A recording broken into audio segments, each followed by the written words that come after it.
ít pi wan palang ha jing im jong nga ít pi long jing shai ha jing dum jong nga idur babriu jong pi kumpuri play pi wan pentren ya do nu ba marway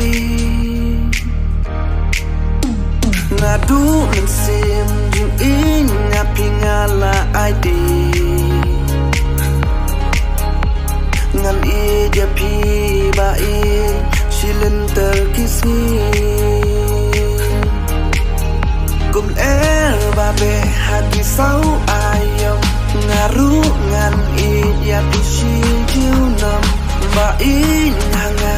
pi long jana jing i ngala hanga tu nhai ai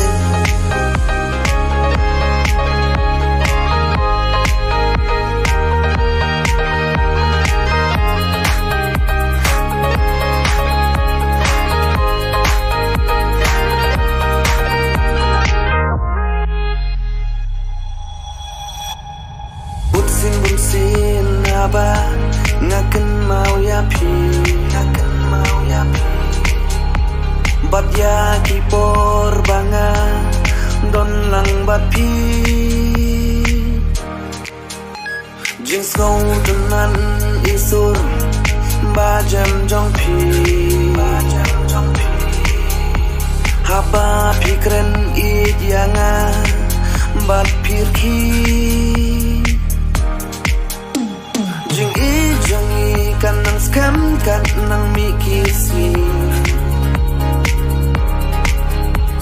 bat ngin nhai long kawe chilen terlen ti kum ba be hati sau ayam ngaru ngan i ya pishi jiu nam ba i hanga pilong jana jing i ngela hanga to nhai ai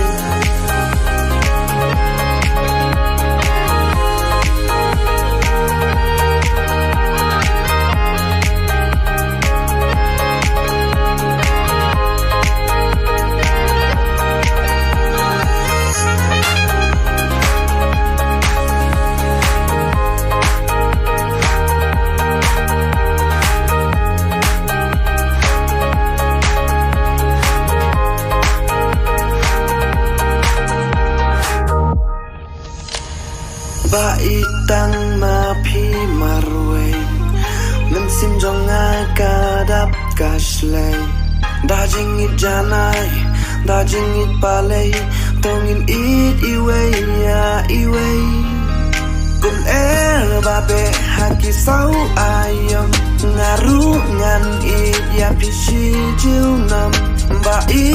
hanga pilong janai jing i ngela hanga to nhai